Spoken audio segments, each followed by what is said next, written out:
Alright guys, so in this video we're checking out the Eachine LAL 5Style.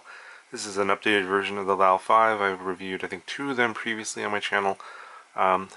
Those previously had the Tarsier 4K camera here in the frame, and of course in the HD or the 4K video you see the props in view, and that was a big complaint of mine. So they've now gone to this style here where you have a GoPro on top, and in this case a Cat X Ratel camera. In this case, this GoPro mount here is not included. They just include these in the review samples. I think it'll be available as a spare part. As you can see here, this is a Hero 6 Black. It'll fit a 5, 6, and 7. It does not fit the 8, and it fits just fine. Just that you don't have a whole lot of camera protection or on the sides. The camera slides in and out pretty easily. Pretty decent angle on the camera, I would say 30 degrees, matching the camera angle on the FPV camera. The frame is pretty much the same, I believe, as the original. I no longer have the original, so I can't compare it, but I remember these spots back here for the Tarsier camera. Obviously that's empty now, there's nothing there. And you have a 4-in-1 ESC here. It's BLHeli 32, and it's 50 amps bursting to 60. You have an F4 flight controller. This one's a little bit different. They've updated this. It's an F405. It's got 5 UARTs, and one of the UARTs is occupied by a SpeedyB Bluetooth radio. So you can connect to this flight controller, obviously once it's powered on, via Bluetooth from your smartphone and via the SpeedyB app, and you can connect to Betaflight and make PID changes or whatever changes you want, just like you would in Betaflight Configurator, but on your smartphone. So that's an updated feature on the flight controller. And then you have the TX805 video transmitter. It's 25 to 800 milliwatts, power switchable with smart audio. Okay, so the motor on here is a 2307 1850 kV. This is the 6S motor, so this is the 6S version. It does come in another version, a 4S version, I think, with a 2450 kV motor if you're looking to do 4S instead of 6S. The props on here are Racer Star branded. They're Tornado props, 5-inch I think, and they're not so great.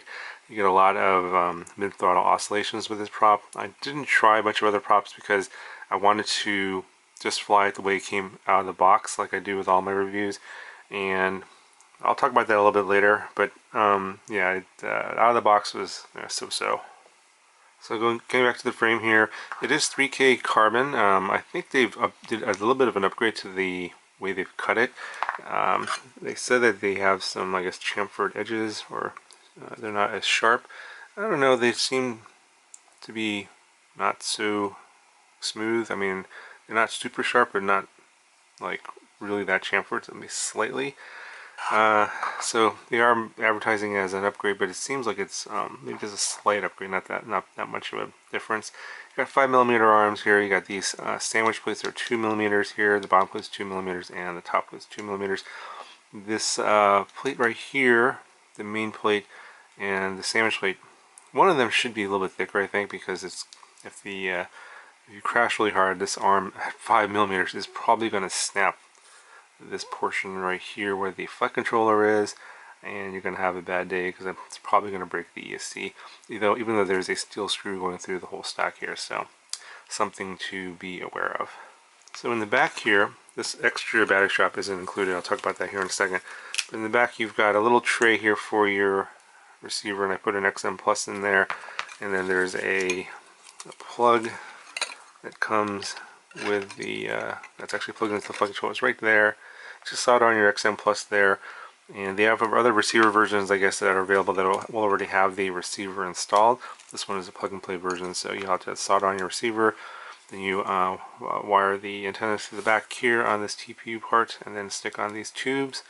And then the Lollipop 3 VTX antenna is also included, and that you just stick that on the back here. So taking a look at the bottom, you've got these little bumpers here on the end of the arm, and also act as feet. So when you're on the ground or landing, you can land on these, unless you want to do a bottom mounted battery, which you could possibly do. You got some slots here for a battery strap. If you want to carry a really large battery, you could do that, but then you're going to have to figure out something with the XD60 plug here, which is coming out of the top here. You're going to have to figure out a way to maybe get that to come out the back and the bottom here. And then they have this other 3D printed part here for a crossfire receiver antenna. If you want to go that route, that's included. It's already installed. So as I mentioned before, there's this extra battery strap that I added here because the way this frame is, the way the mount is on here with the, I guess this camera angle and this front end kind of being a little bit pushed back, you're going to be limited to what kind of batteries you can use. So I was thinking I would need a really big battery because the motors are huge. And I was like, oh, I'll put this 1300 on here.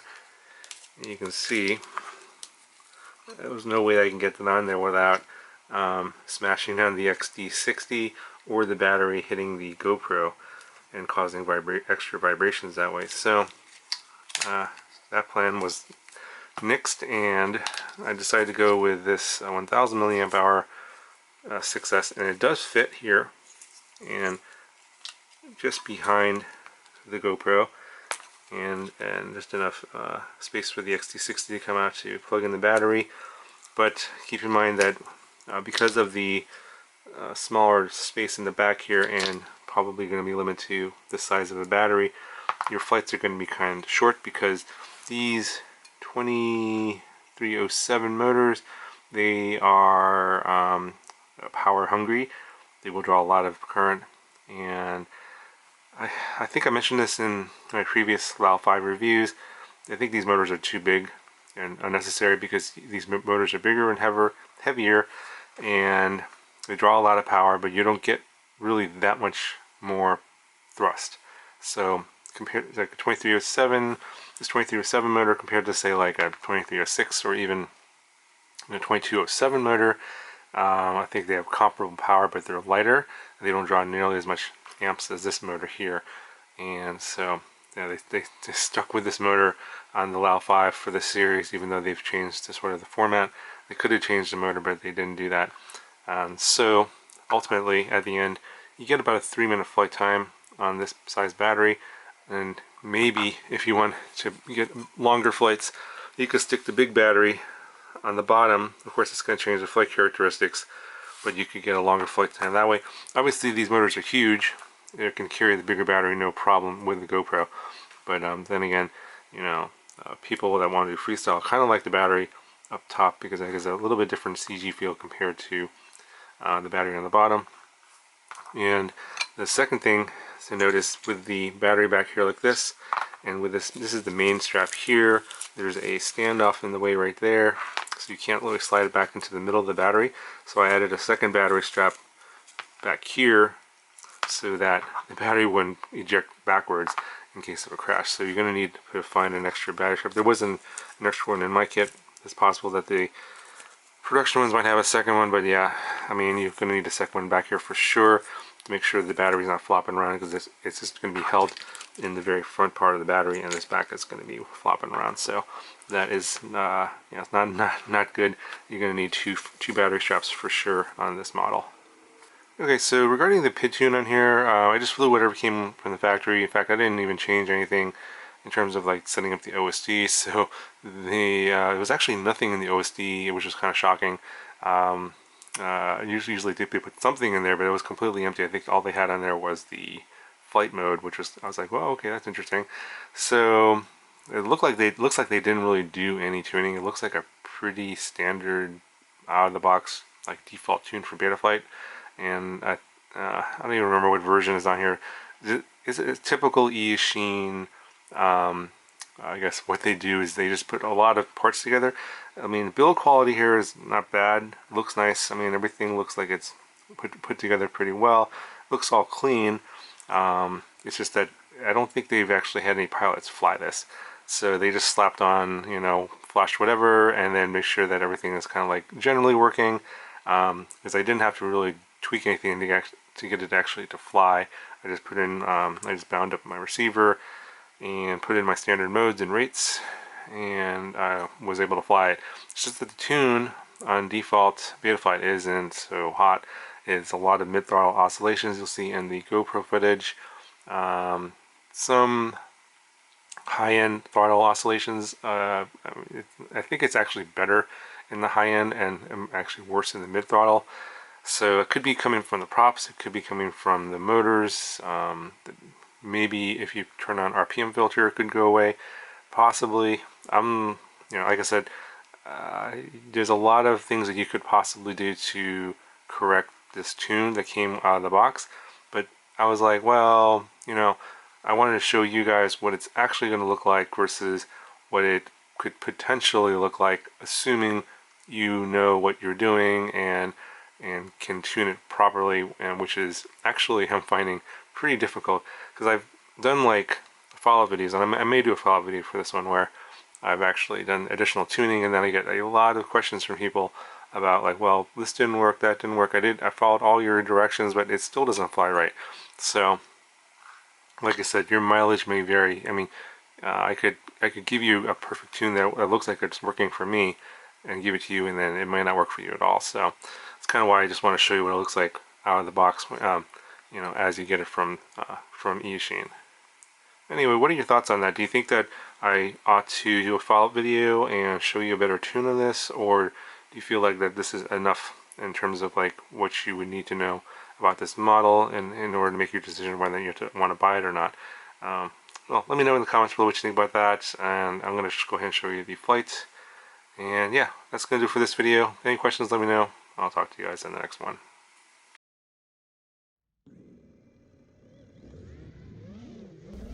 Alright, so this is a flight on complete stock settings and the stock props and everything. So you can see here that there's a lot of vibrations. I can actually hear the vibrations and the prop sounds.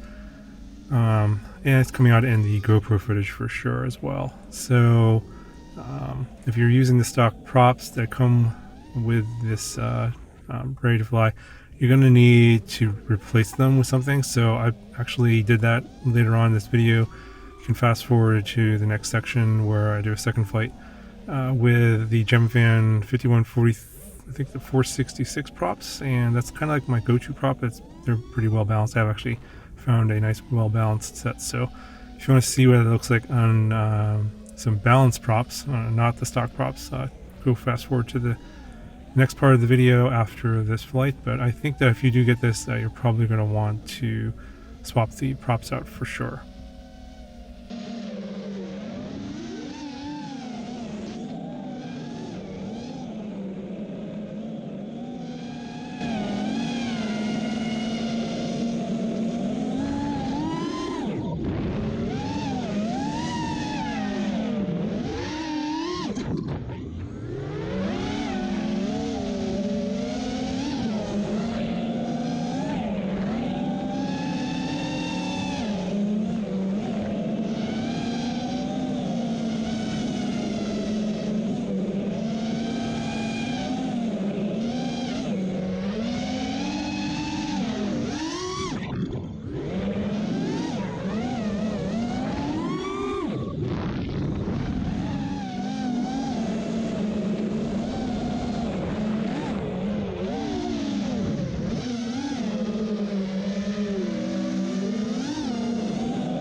Alright, so got some new props on here. Oh, it's really noisy. Gemfan 51433s. And I also fixed the OSD. But I'm not going to do any serious acro. I just want to see if the GoPro footage is better with the new props or not.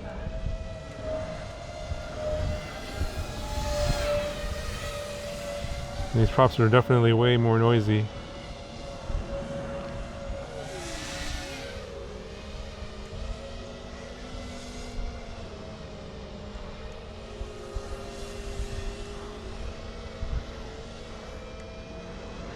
Yeah, this video transmitter has got some issues.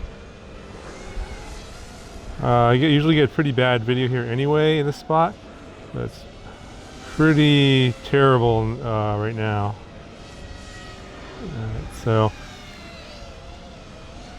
it just sounds like it has less vibration than before with the new props. I think those props were just terrible.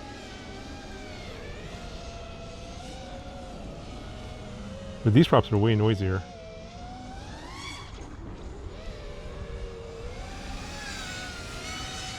And it's kind of hard to fly this cinematically because the camera angle is so high.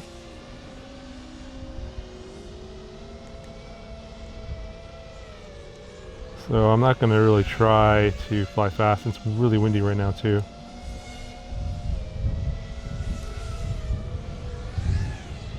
Wow, these are really noisy. But just give you guys an idea of what this tune looks like with a different set of props.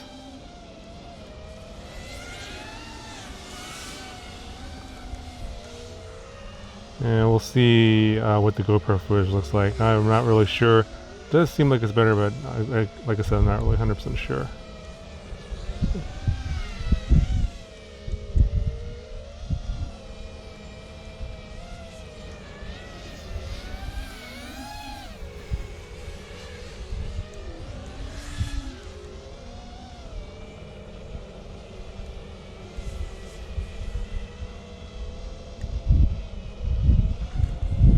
Yeah, the VTX I think needs to be swapped out. This video reception is really bad.